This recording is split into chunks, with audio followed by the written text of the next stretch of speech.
grandi na niveau ya Est. Tokomi wapi na armée burundaise na FRDC pour na Unandanga. UDPS, viva! Viva! Et puis, il y a des révélations. Est-ce que le président Félix a comme officiel na Russie toté? Et ça, moi, et puis, vous savez pourquoi Félix Antoine Tshisekedi et l'on les ont poussés à Kabouana, États-Unis d'Amérique. UDPS, viva! Viva! UDPS, viva! Viva! Combattant, tout ça, la politique, tout ce qu'on fait sa pression la Kobanga. Parce que dernièrement, on a eu un awawa. Et l'oko oezoya, ce qui présent à tes sagesse et qui peut vous démarrer à Kéilibela.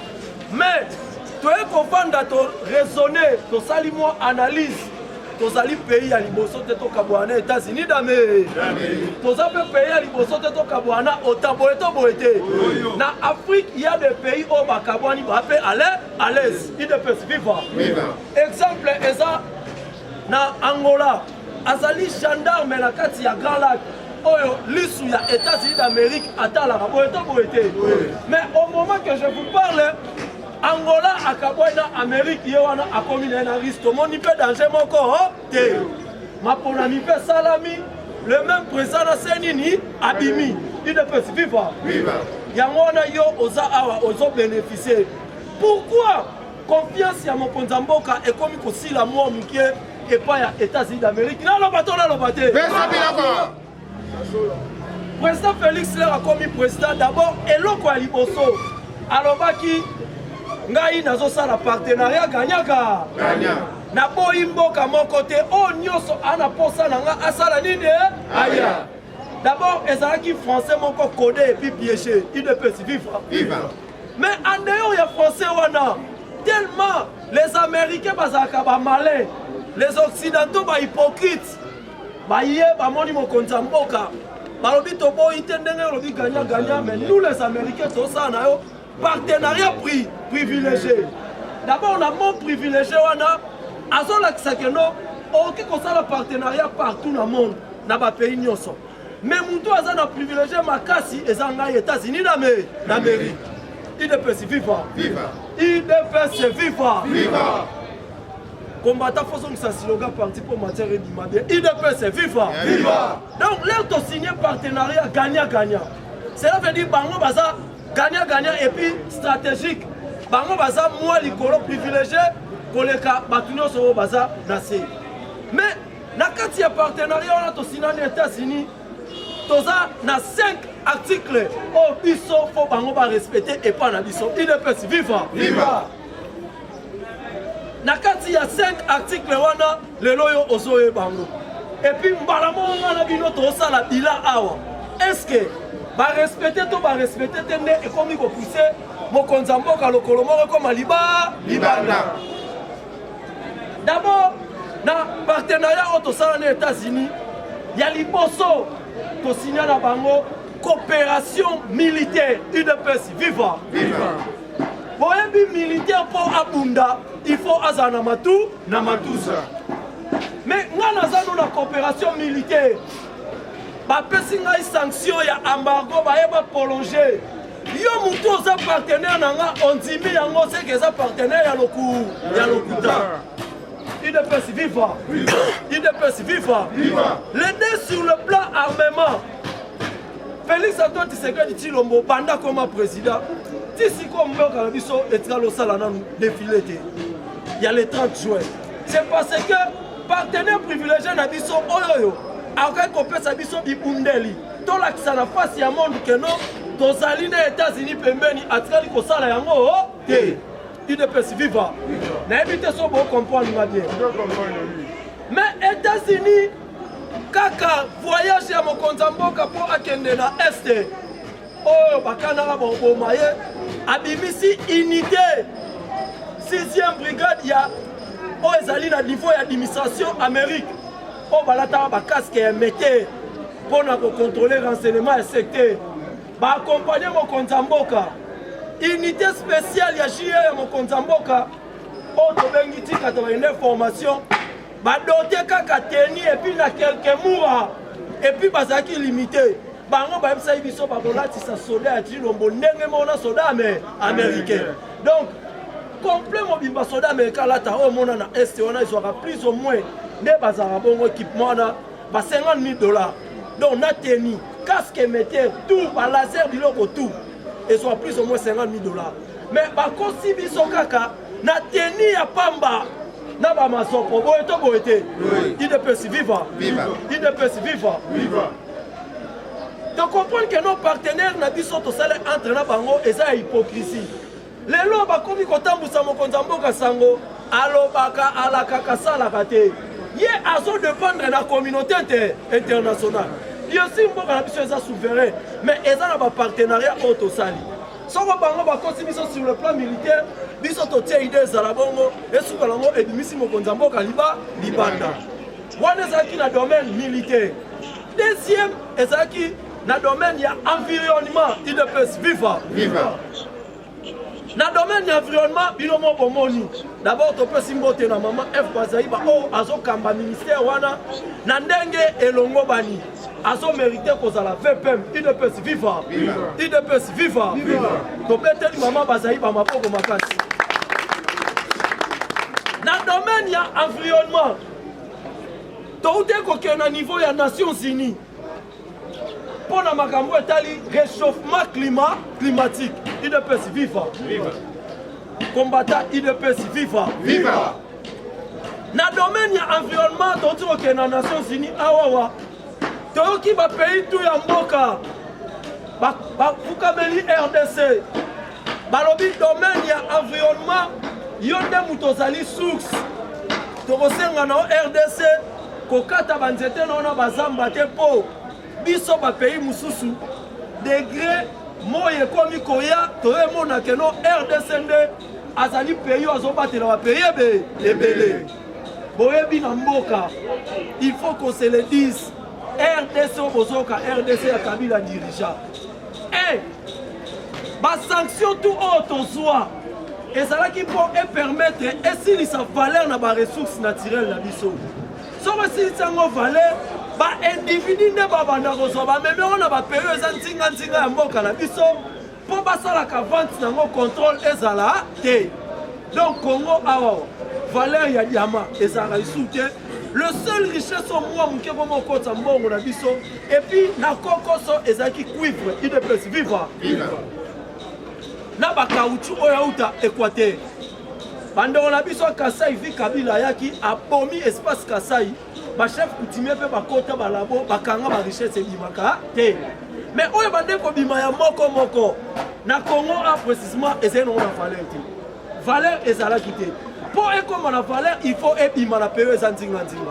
C'est pour cela que les Américains et les Belges, parce que même ici, qui traiter les ressources naturelles, même en Rwanda. Pour nous, contrôle est zalaté.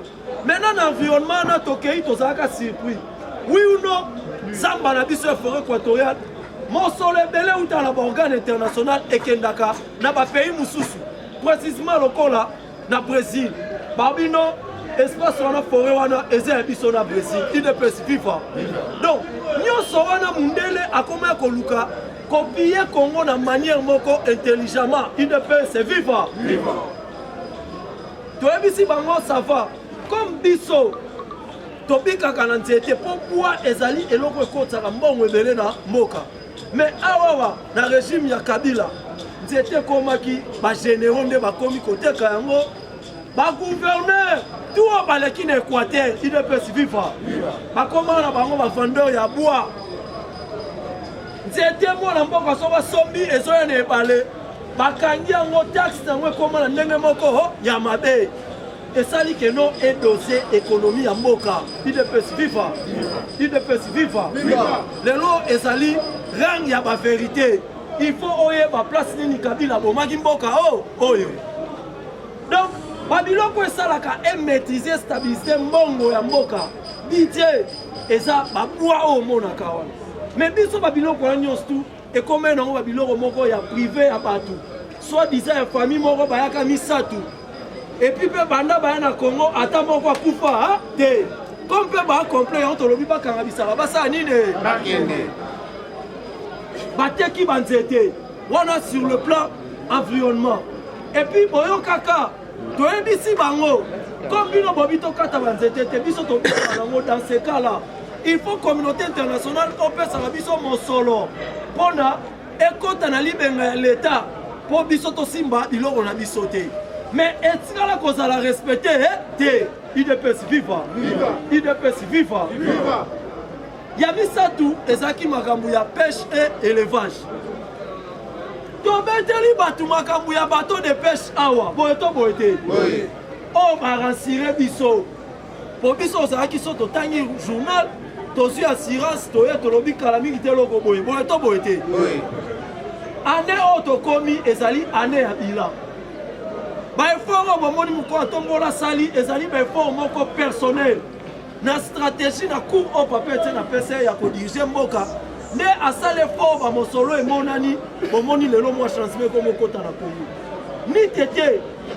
na volonté politique na ye kaka kozela baoccidentaux bloc ya ota ya bamafie na États-Unis d'Amérique mais lelo oyoyo IDPS engeyoka solo IDPS viva tokei na makambo etali agricole Kabila asali biso baaventure bakontrat nini Kabila bande kosigne toloba to toloba te pesa biloko moko nayokaka pasi mutu lokola Matata Ponyo aye na justice obi eza incompétent ya kosambisa ye seke mboka eza te po mboka fe ezala ifo mibeko esa nini ezala lelo oyo nous peuple congolais toza na droit osenga papa Etienne pardon place alali c'est parce que ayebisaka biso bomeka kosigne 8 na référendum wana bokopesa bapaya occasion baointégrer constitution na biso epuis bachange mibeko lelo oyo topesi ye raison baavocat oyo bazodefendre Matata Ponyo bango nde bazalaka baconstitutionnel oyo bavandisa buku likonzi ya mboka bachange yango mpo na intérêt ya président de la république na premier ministre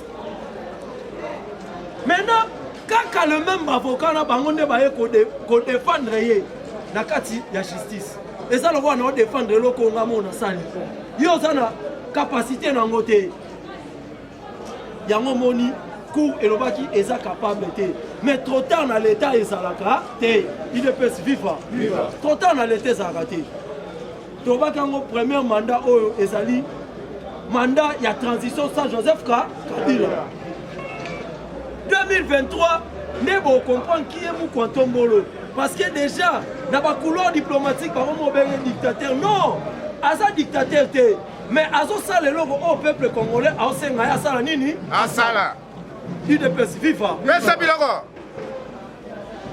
sur le plan agricole Kabila a signé contrat na basud-africain Bukanga Londi tala vol intelligent bando osala na Congo bakoloba non chantier oyo to musala oyo ezosenga exemple 300 millions po bango ezalaka ba millions bakobimisa mbongo mosolo na kesi ya l'État mokolo te koti na premier ministre mbongo wana ekabwamaka na 3 parties famille Kabila eye epai ya bagénéraux influents après souki na classe politique donc bureau ya Kabila banemi na ministre asali shida na ye Congo ekomaki na ntango ya Kabila ministre créé ndenge tokolia famille azwi pas bagénéraux mpe obanga mutu makasi bazwi pas bureau mpe ya Kabila cabinet zwi pas na yango maintenant mosolo Bukanga Londi ebimi bango basala nini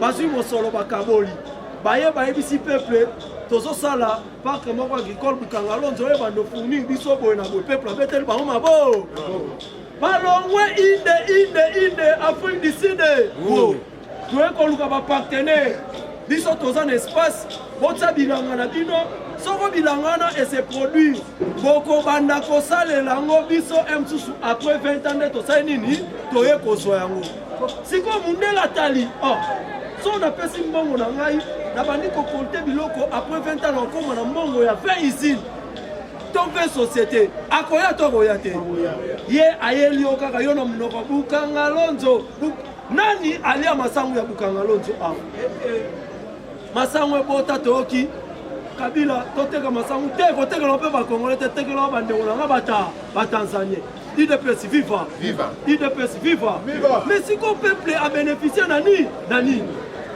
toye na contrat o bazui awawa na pesa un exemple mo mke wande bolba ozana raison contrat bazui hôpital ya 50 hôpital batongi te biso totonga mais ba réflexionner hôpital babimisa mosolo ezali parmi 10 plaintes. On a cité déjà des hauts matata pogno azanamo. Babimisi mosolo. Baliena bango mosolo bakeye pa ba indien. Bakeye kosala contrat moko ya clause o ezake bon réflexion hôpital. Bino nde bo banda ko kipe hôpital. Si quand est-ce que ba neo to yokana probiso sanini to récupérer yango. Lelo oyo na contrat wana tous les docteurs principal numéro 1 des étrangers na mupanzi ya 51 mais ba adjoindé ba congolais c'est le contrat et puis 51 yaka na journée ngai na kota mwana 51 soko yé na réception ba oyamba yo na mweshe comment na docteur o ga 7000 francs. Oh nini bota soko bandika ka orientation kende laboratoire ça l'examen déplace au monde mukini pene komelo mukini IDPS viva IDPS viva et en plus les deux soki kaka journée sili to komi soir avant docteur longwa kuna pour docteur oza soute 17h musale sili bavanda apeka wana mais awawa na poussé bino na un tebo ko bundisa po koma caméra yoka ndongo lobaki tozotalisa bana mboka ndenge fort intelligemment ya Kabila ezalaki et puis accompagné na ba occidentaux soki kaka poko ekoki tous les docteurs bomona basala wana bavanda ka wana bâtiment moneza na sima place bandako na bango ezali bakokende bake bakoti soko mutu aye intervention moko ya butu aussi si la réception il faut mon docteur peut être na 3e niveau au hôtel kana yo okozala censé bobenga docteur wana so babengi docteur wana pour docteur wana ya ko intervenir et longwe na $6 mbamo komi $50 IDPS viva IDPS viva baza ko occupé hôpital wana biso tozana na droite donc tozana limite. Mais à quoi sert mon soleil d'imaki pour la réflexion au pays hôpital? C'est ça et l'on va bien qui vole intelligemment. Il y a un moment où basalango naba institution nyoso. Mais mon patombolo a su ma partenaire. C'est tout le domaine, même voire santé. Mais ma partenaire wana États-Unis aye a otalaga RDC boy. Kaka koko sabiso na koko sabiso. Mais yo oya na politique ya robanga comment? Oya na politique ya robanga comment? Ameki ko menacer Congo Brazzaville. Risa ye pa na yo te. Objectif na ezalaki RDC azala isolé. Pour so kaka risa pousser na ba pays tout quand même na RDC to comme indépendant makasi affaire yi. Mais Dieu est bon. Angola a fumamata c'est nini? Et comme déjà perte pour l'état. Pour ne sabino awa et loko babengi guerre mondiale causera te monde momba bitumbe bundama mais ezalaka deux forces ya monde ezo bunda tantôt na pays moko donc au monde esa na Ukraine eza déjà guerre mondiale pour États-Unis autant bana sima Ukraine yé pas l'accident de quoi na capable là ba ko s'affronter et comme déjà guerre mondiale le preuve année risque à kati makambo gaz tous les pays za autant abiba aussi sous gaz na te crise écoute c'est nini écoute non moni babeti suite à sima hypocrisie ba obeta ba uti kotinda envoyer États-Unis place mukwa tombolo asiliki envoyer États-Unis aye awa par rapport tout Félix accueilli ba dialogue banini et la kisikeno o bazana est ezali Rwanda et non ba rebelle mais résolution ni États-Unis a suivi les Nations Unies pour sécuriser RDC partenaire na ye. Tokende boye touche, tozonga boye touche. Atabino moko. Yebisa ngai mwana batu ya mama Mars akosala nini yango wana omoni Mukwatombolo abino na botama na ndako ya politicien et non commerçant boye to boye te parce que toyebi ba président na mboka o ba ya ba papa ngo bazaka bako na ba o pe ba penser un jour baza ba président baza bako yebaka na vie politique soko zo sangisa commerce na politique o lukaka intérêt na ata mbongo polo kabela mutu bo mona lokolo osalama manka IDPS viva mais soko pe perdre kabara mbongo ayebaka comme asaka na biso ba congolais to panzaka mbongo en désordre lelo place yo za solo bi changement za to kamusanga nani ayebi te na Congo chantier zalaka ya ba politicien mais lelo Congo comme partout chantier comme ya l'état oya na sandu bakangi l'état to oke na venir l'état ta makadam okota boye l'état zotonga IDPS viva IDPS viva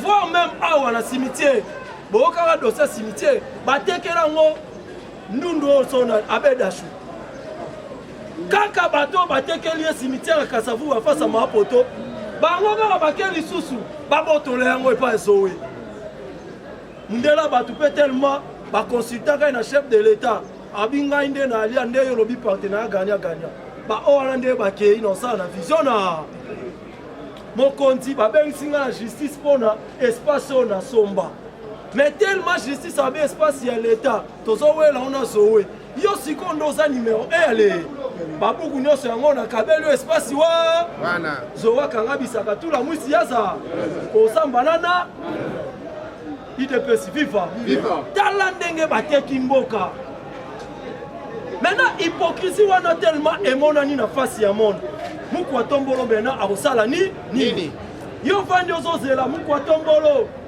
abima loba nasali partenariat na RIS papa partenariat ezali toloba to toloba te partenariat ezali parce que Mukwatombolo lobaka ngala otravaille na batu ganyaka azalaki na muto alongola batatsaka batu nyonso mais RIS alakisi biso de quoi bazali capable et puis ba respecter maloba na bango bakei kokundola ba accord o kutu Mukwatombolo yebite ya kala ba accord ya kala balobi so ondimi kaka biso topusa pembe na yo mbala moko tobandi coopération militaire centre de formation militaire mbala moko ekotaka te se nini biso soko bapanti invitation yaka te se nini eye ministre de défense inde na rise wo akoma mpe kuna aki okuta maloba kitoko ndenge oye awawa yo nde mtotali armé boye to boye te armée nyonso mpo bamona yango armée il faut ezala na minduki ya kitoko biso toponela o te yo moko pona oyo osepela nango bosala nini IDPS viva yango nayebisaki na politique même so okoti na ndako olingi mwasi okutie na bana yo so oli bana na balinga yo mema bango kaka na alimentation kotuna ye te na sombelo koloba teke na osombelo boye tuna ye na sombelo nini mosu papa na ya tikala osala yango te mwana na olingo mala. C'est ça politique orisa beti IDPS viva yango no moni lokole komi moko na kati moko libanda longola complexe oh les américains schéma ba beta schéma Mukwatombolo c'est le seul président banda Afrique et l'Afrique oh ba pesa so ba promesse akufa na 2 mois akufa na 3 mois mais tikala ko simba ça se fait parce que a signé partenariat ya liboso na nzambe le razwi mboka alobi nazwi mboka ona dedie yango epai ya nzambe soko omoni mokonzi ya mboka dedie mboka epai ya nzambe cela veut dire akomi na suka alobi nzambe yo moko nde lukosa osala IDPS viva combattant tozala toujours ozage bokoyoka barévélation mokolo boya et puis Congo oyo biso tobanda oreve solo nango tokomi komona yango lelo oyo Kagame akomi kolela même les Américains bayo comprendre que basali maman erreur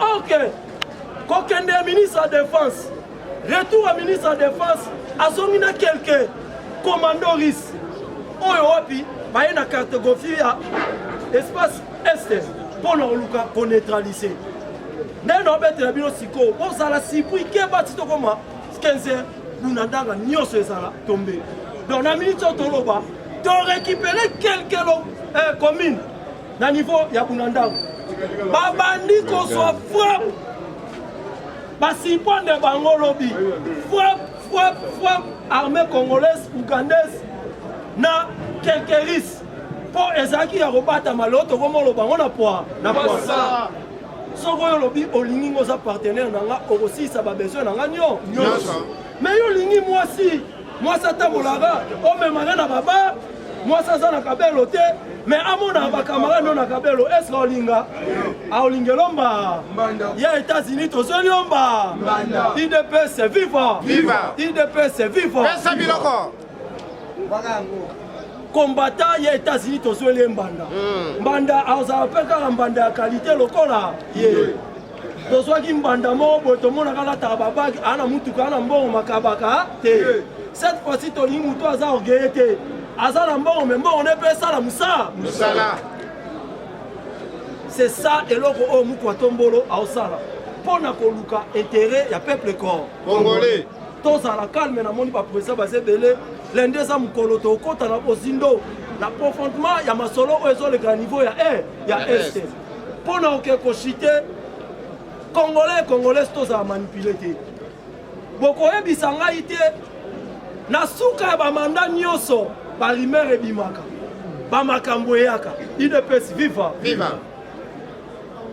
koto boye $21,000 koto boye kuluna babiloko wana nyonso eza force ya bafaible bakomprena peuple congolais mutu na ye ezalaka focalize na baradio totoire na bilobela donc baluki basaleli scénario mpo Christian Lusakweno okoma kaka le débat tokosuka yapi na 21,000 yo mutu otuna 21,000 opesa combien so mpe tolandeli yo mutu obengaka ata taxe na mboka ofutaka te IDPS viva bozala calme likambo ya 21,000 na likambo oyo Jean-Marc Kabundu abetaka IDPS viva mpo na congrès ya assemblée ezali même dossier ndenge moko yango wana esalaki Kabundu azala libanda Denis Esanga mpe komi yo okonfirme 21,000 mozwaka yango te yela biso bapreuve lobi déjà assemblée ekotaki basiégeli mpo na ye kala mingi te boyoka Denis Esanga mukwa IDPS viva c'est ça l'état des droits état des droits tobanga elongi ya mutu te tokobanga mpe titre ya mutu te po biso moko bapere ya état des droits banzete ya mobesu na kati ya pouvoir na biso tokota maka IDPS viva tokota maka yango wana tolobi comme état des droits na justice komona batiaka balance il faut ezala égalité so moko ekiti ekomi mabe wana eza sur état des droits te na ntango akabila ekitaka esalaka boye Tshisekedi yango moli te baluka babakisa bagramage etelema ekoma balance moko donc ekoma omonana seke etelemi ndenge towana pouvoir baokanga bato na biso c'est que justice esa nini etelemi je dis et je vous remercie nakosani te kopesa mbote na les grands partenaires bookaka togangaka tobelelaka mais lobi azwi courage olanda biso intégralité abengi biso ayebisi biso maloba bien oyo esepelisi biso banda lelo nakomi partenaire privilégié ya parlement debout sa forme alobi banda lelo boluka boyeba ye azana et puis les déjà ndenge naoloba na bino lelo nakoti déjà na IDPS awawa place nazali mais nakoya koofficialize yango na bino sans formol okoya kozwanga na aéroport inde pa ya Augustin Kabuya ezali les grands pétroliers oyo boyokaka tobwakaka mutu asimbaka boketu ya Laurent Sokoko ye moko abengi telefone chombo wesagile nayoka yo chombo banda lelo na lâché boketu le chef na commission de Gilles Kalubi liboso donc parlement sa forme lokoti partenaire ya poids oyo toyebisi ye tokosala no baentretien comme ni oza na bastation ozoya koinvestir il faut memela biso bako mon numéro c'est plus 243 85 85 29 729 merci beaucoup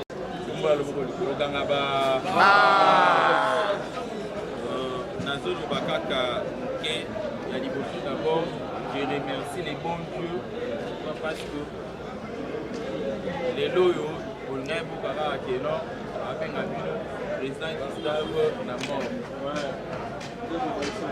Vous savez, quand vous portez charge tozoloba makambo ezali na nzela ezali kozongisa bato na nzela bato ya mitema mabe badongolo miso batelemisaka mpe baesprit na bango me ngai nalobaka ke bomoi ya moto ezalaka na maboko ya nzambe soki bosilisi ntango tofisa avant bobi bomona voiture nange eza wana bomona na nsima nyonso eza ya kofinana lobi vers 22h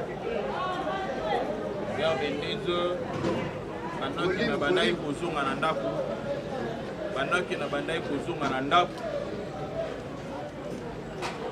nayoki kaka na nsima ya motuka bum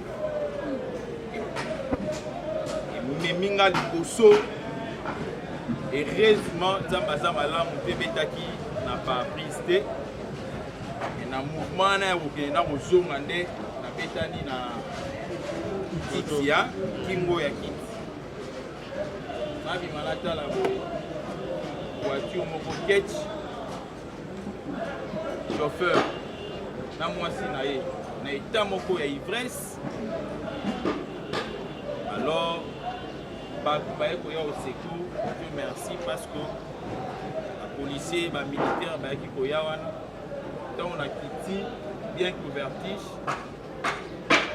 na rapidité mbamona baluki na nsima alinga sala neti akimanga na kotisika loboko lokola chauffeur na récupéré contact moto ekatani na mongo tozoloba motuka na ye moko motu balalaki na kankokolo même ngai mpe j'étais là parce que tosilisaki presque makambo nyonso vers 2h du matin alors j'étais obligé tala kaka idps viva alors tolingi toloba kaka boye na oyo etali affaire ya Bunagana sur le plan politique et sécuritaire Rwanda na Uganda bazwaki Bunagana pona influencer sur le plan je dirais il y a négociation donc sur le plan diplomatique parce que la négociation fait partie de la diplomatie. Le chef de l'État Tamuto Utaka Liboso na Nairobi na kozonga tango boya kako yamba batu mususu ba délégué il y a 1-23 kolbake non ce sont des terroristes. Alors bango baluka ki ba beta 4 parce que le 1-23 bazali ba force étrangère. Ba éléments étrangers oh ba utilisaka bango sous label ya ba congolais à 1-23. Une partie baza na Uganda, une partie baza na Rwanda pour na ba memelaka bango soit bambongo ou soit sur le plan politique ba yaka ko infiltrer le Congo pour na ba éléments na bango ba pesa bango ba information ba yeba comment est-ce que ba ko contrôler le Congo et son président la population na ye même en distance. Yango bomonaka ba brassage et salamaka ba M23 na époque ya Joseph Kabila IDPS viva. Mais pour le président Félix Antoine Tshisekedi le quoi ça comprenait qui makambo wana alobi pas question de négocier et pas question ya ko brasser bango. Donc bango de baza bango ko se réclamer qu'il est congolais, yemoko a se démobiliser azonga congolais, pas de citoyen congolais, pas question ya kokota na kati ya armée. C'est ainsi que bango balinga ki boule na bango wana. Lokola pe Bunagana ekotisaka mwa mbongo parce que selon moi ba estimation oyo epesami pendant tout ce temps ici l'administration oyo eza actuellement pour donc le M23 aurait bénéficié déjà au-delà de 30 millions de dollars selon ba estimation oyo ezali par rapport il y a des recettes et kotaka na ba point wana IDPS viva. Alors les alliés façon moko ya bango na nous se ressourcer financièrement et puis de deux kokanga espace wana pour na ko faire pression na gouvernement congolais yango na bokomona que ba kotela ki na ngambu ya Uganda ba mususu ba kotela ki na ngambu ya Rwanda mais le lokola le président Félix Antoine Tshisekedi a ko démystifier bango. Avec 17 ans, nous sommes agressés par le Rwanda et les renseignements congolais avec 17 ans, que non, ils allaient peiner à Ougandais. Mais le chef de l'État n'a pas voulu, je dirais, rendre cela officiel sur le plan diplomatique. Pourquoi? Parce que l'élément Moussousou, il y a Ouganda, il y a neutre, il y a un problème. basi bamikotelaki na ngambu na biso avant que Bunagana ezala tombé, c'est-à-dire ils avaient accompagné nos FRDC na ba mission oyo ezalaki mené na Rutshuru. IDPS viva! Viva! Tant aux États-Unis à comprendre que Félix Tshisekedi est déterminé, il y a aussi la 1-23. Boyoki Binomoko, la récente visite, il y a ambassadeur américain. Tant le secrétaire d'État plutôt américain. Tant Aouti Koya Awa na RDC. Il n'a pas voulu confirmer réellement que c'est le Rwanda qui attaque la République démocratique du Congo. Il n'avait pas voulu prendre aussi des positions parce que Bayebaki, Bakar, Bango Bazali Kobet Anase. Mais Namalobanaye, il a conseillé sur la République démocratique du Congo de rejoindre la table à négociation. Or, dans la table à négociation, il aurait fallu que le 1-23 va intégrer l'armée congolaise. Il y a un biso, Dolobaki Boeko, Makambu Oyo, Monaka na Liboso, le Kozala Lissousouté. Na sepeli lobby na Zoé Bisabino, dans le bagarre à l'élo parce que c'était vers 2 heures, 3 heures. Pendant que les Ndekowana Oya tout à Kinga na se aba effet alcoolique na ye, abandaka un peu Koloba Biloba Loba, mais un capitaine, il y a pas d'essai, abandi Kota Lisae. Alors, il y a une aventure au Sala, on a français na bino. Il y a beaucoup de infiltration na Rwanda.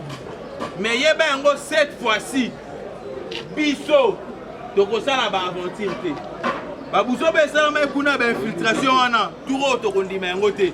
Sore senga mambuma ebeta matiti titi kino peuple congolais ko zwa kimia. Mbumero salini e ko betama. Betana ba militaire. Et à partir de là, quand on a senti détermination, oyo, va faire des abisso bazana yango. Yango na zo ebisa na yo ndeko sala moni militaire na nzela ozo fingaye, ozo manquer respect. Omoni policier na nzela ozo finga ozo manquer respect, zonga mutu. Parce que oyo bango bazo mona kuna na est, yo zo mona yango te. Au-delà de l'infiltration, bango bazali ko se sacrifier ko pesa ba anga bango. Parce que jusqu'à ce jour, il y a certains militaires qui sont infiltrés, qui ont coupé sa position FARDC pour décourager Bango. Mais le coup là, les Congolais, les Congolais, les infiltration est là ou pas, se décourager. Nous allons retrancher le 1-23 jusqu'à ce que la paix sera effectivement rétablie en République démocratique du Congo. Nazali Koshite. Lobby, Natombo, Namoni délégation moko, yaba maman liberté, ba elinga na ndako. Parce que ngana fanda musique atena liberté. Ba ko bisanga papa, siko biso aw. Biloko na biso eziki. Rentrée scolaire yango. Okoyi kolela bise pa mu kwantombo te na bi maman ata yo moko. Mu kwantombo oui, il est le président de tout le monde. Mais à quoi il se focalise car on a macambé au marché de la liberté parce que y a assez ici la bonne volonté à l'Iboso tant que pavé et zikaki. Le rôle administrateur n'a vu nos comités de gestion. Et ça li rempli n'a pas incompétent. N'a pas tout azali comprendre la responsabilité na bango malamute bokende pas na bango bango nde bazabino en charge. Parce qu'il y a des recettes qui sont en salaire au bazouaka. Si vous avez une période où vous avez un salaire, vous avez un bateau, vous avez sinistré, vous avez un bénéfice que vous avez un classe. Parce que si le président continue toujours à le faire, c'est que ça dit qu'on peut savoir et que il y a risque de la Mukabueto qui marchait de la liberté de ce Salini et Ziki. Il ne peut se vivre. Je ne dis pas que j'interdis au chef de l'État, non. Mais Ezali réponse, on a payé pas maman. On a afin de papa Fatia Tiki Bisobo. Non, non, non, non. Ce n'est pas le président Félix Antoine Tshisekedi parce qu'il gère la République démocratique du Congo, mais il a responsabilisé Batuna secteur na bango au Basengeli pe Kosalaka Musala na bango. Ils sont tous allés koyebisa na monsieur l'administrateur na comité na Mobimba bozwa courage ya ko démissionner avant que bavandeur bango moko na basinistre parce que balobi so bamoni clair te bakobanda bamouvement na bango jusqu'à ce que comité de gestion de pacotille rosala nini ekokende. Voilà ce que j'avais à vous dire. C'est FIFA. Tous à la news c'est belé tous à la. ITP c'est FIFA. ITP c'est FIFA. Amulumba super héros national. FIFA.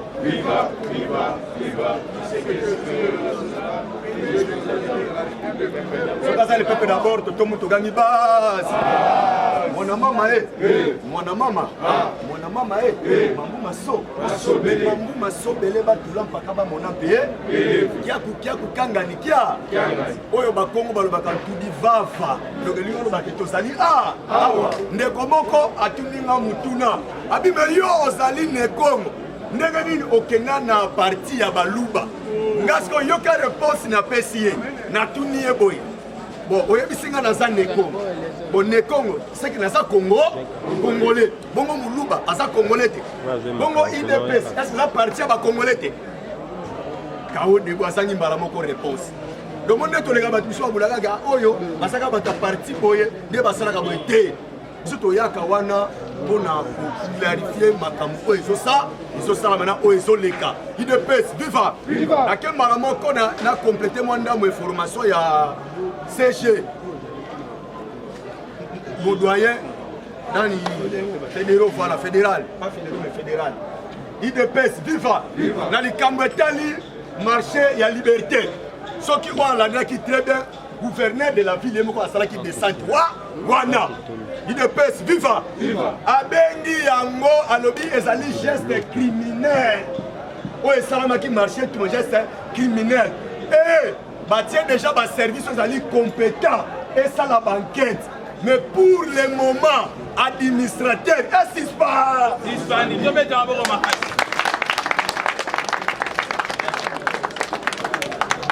IDPS viva. Donc on se montre. Ce qu'on veut comprendre, c'est que tout ça, la carte, il y a état de droit. Mais, banqueteur, ça a déjà moussala, il y a un service, c'est ça la moussala. Baro kanga batoyo, batumba qui marchait wana pe, na bato batinda qui bango, baro kanga bango. IDPS viva. Awa, tout le solana bino, na, oye le cas qui lobby vendredi, na réunion, il y a conseil des ministres. Bon, soit quelques rapports pour comprendre. Nini bakanga ikuna pe boyeba. Au moment où je vous parle, mon Kondiyamoka, son excellence, Fati Beton Moukwantombolo, Azana Sol Awate, Azana Belgique. Donc après conseil des ministres, à du vol la Belgique. IDPS viva. Awa, la réunion, il y a conseil des ministres. Je peux savoir quelques éléments. Balobi likambu ya insécurité. D'abord, il y a tout l'étendue, il y a RD, il y a RDC. Babulego. Oh, Moutou Oyo, c'est que bien Oazali habilité ton numéro 1. Il y a Makamboana, oh, tala Makamboana, et Zalika ka ministère, il y a intérieur, à Selo. Mais ça rapport na yo. Chaque ministre a fait sa rapport. Par rapport na Moussala Oyazo ça, na Osato na ministère na ye. Otamboli ndenge nini. Mais na yebisi bino ba ministre belé ba pesi ba rapport mais mo konzamboka sala qui convaincu IDPS viva. On a tel sabino que tozana chef de l'état oyo atika la kana malobate mais asa muto vexation donc asa chef de l'état quand on a lancé le komoko boye alandelaka yango donc suivi ça ezalaka ne loko oyo ezalaka na ndeko Kabila le soka bimisi misolo voilà la misolo wana ezali ezate mais biso mukwa tombolo soki asali eloko moko il faut suivi ezala ba chaque ministre a pesi rapport na ye yango bokozala circuit awa retour ya mokonzi ya mboka bokamba bokaka remaniement esalami IDPS viva. Il faut sentir mokonzi ya mboka na biki. Chaque ministre azoloba conférence par vidéo. Chaque ministre azoloba mokonzi ya mboka aokomaka mais boso tali naloba figure ya mokonzi ya mboka omona ke secteur ministre mokonzi ya mboka so manifestant kala mutu omona moyi bazo sala ka mutu boy c'est que oyo solo bawana eza yango te. Réalité eza yango eza te. Dans un autre exemple, nous te la ministre et à transport, il faut qu'on le dise. Est-ce que le secteur de transport est bien? Est-ce que le secteur de transport est bien? Nous sommes donc, le secteur de transport est bien. Il y a beaucoup de Tala, nous avons qu'un de Tala. Ce qu'on suit dans Tongo, Primoussous. Primoussous. Donc, le chauffeur, il va transport, il va aller. Si tu retournes dans le ministère, il fonctionne à cas, tu es un Koufa. Tu es un ministère, il y a sport. Est-ce que sport ministère, tu es un Koufa, tu es un Aka. Nous comprenons. Déjà, certains ministres, autres sont baqués. Basaba ministre, basaba musala, n'enge sengalité. Déjà, on voit mutu batie aux ministres, mais au yébé no koso sala te. Il ne peut vivre tous à l'heure. Donc au yébé no koso sala te. Yango moni même mukwa tombolo, basala qui convaincu dans certains ministres. Certains ministres, c'est-à-dire que basolo banabango. Mais la réalité, et l'autre est athée. Donc ça là, on va continuer à sous-commission. La réalité est l'autre est athée. Après, il y a des secteurs très bien. Il y a des secteurs vraiment très bien. Je crois que c'est la maïndombe entre Bayaka et Bateke. Voilà, la maïndombe. Voilà. Donc, il y a une insécurité dans les bisous grandissantes. Donc, il y a des gens donc, il y a des gens qui donc, nous avons contrôlé la carte, Mikanda. Nous avons un service, il y a l'État, mais civil, mais service à l'État. Or, nous surtout, la population, c'est que les gens sont na bango. C'est que maman a Azana, conseil des ministres, mais batindi directement à celle, chef de l'État. Donc, lui, à Kimiakou, Kuna. Donc, dans la désordre, après, et l'autre, on est qu'on s'est fait Sangaï. Tu veux le premier ministre, Maboko Matassa. IDPS FIFA. Rapport, il y a premier ministre, Namou Tombolo à Seki. Première fois, Namou Tombolo à Seki. Bonani. Rapport, il y a chef à gouvernement. En 2023, budget 14 milliards,6 à 40% Malokonde. Il y a un peu de papa Samalokonde. Les communicateurs bangoyeyo aw tout le monde a que cellule même en communication les amis faible dans le parlement au sein formal les communicateurs baza awa on va propager sango ya gouvernement malam 14 milliards,6 au ya 2023 et qu'on a présenté dans l'Assemblée nationale le 15 septembre Ils ont présenté le budget 14 milliards,6. Sur ton 5 000 oui, le budget est mati. Et ça, les colons me cassent par rapport à la budget de l'Union. Mais le problème est ça, petit peuple sur le terrain a palpé en haut. Dans ce monde, par rapport à quoi, s'il plan un marché. Petit peuple, à ce moment vraiment, voilà. Les places on a ce qu'on fait ça là que tant que on va grand peuple, dans un niveau voilà, petit peuple a sentir que il tient la vision en boca et ça nini, ils ont marqué. N'endengue wana, ils ont marqué. IDPS, viva. Ah wabiso toza wana, faut que ça mouka tombolo mabo. Peto dénoncer na ba tentative nyonso, toko dénoncer yango. Yo zawana ozali Sinzili, dans Sentinelle, il y a Moka, l'issue du colo, il y a l'issue. Dans ce moni, et là, comme vous avez bien fort dénoncé, il y a Mo. Awasiko yo Kagame a provoqué Kaka RDC. Kagame a lancé déjà production, il y a gaz naturel dans le lac Kivu. mais mukwa ntombolo alobi amekata biloko wana amekata biloko wana te yango moni babiloko opa kopengle na tribune ya Nations Unies parce que président africain baza na bamwebe me babengisi président moko ya RDC Fachi Beto betela moko atombola maboko makasi voilà mpe ye mpe moto akozwa parole bongo bokoyoka sikoyo po yabimisaka baparole yabimisaka na be yango ezalaka ya prophétie donc abimisaka apatikeli bango examen de conscience atika kosala baanalyse c'est un grand prophète donc oyo akobeta na tribune wana ekozala opesima mbo aboyi donc aza déjà na Belgique UDPS viva sikoyo awa na bandeko oyo bapuyaki likambo ya 21 millions Delis Sesanga a changé à Malobata, Salini a changé. Yoga n'a changé. Alobi, n'a lobby que na salaire, n'a avantage, n'a même à la bison à 21 millions. Non, 21 000 par an. Donc, n'a salaire, n'a avantage, n'a même à la 21 000 $. Oh, au moment où je vous parle, commission.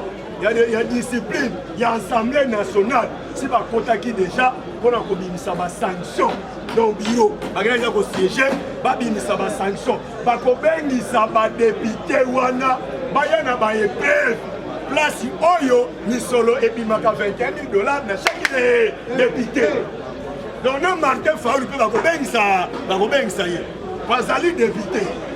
Na bato ba pouyer abasa ba député ba obéissance bango on a gagné moins de temps on dit la peine de ko aloba biso no surtout totika manipulation donc zala na sima ya muko atombolo Fachi Beto tozali bana papa moko maman moko ekolobe moko alors biso no surtout to pesa ba main forte na biso et pas ya Fachi Beto afin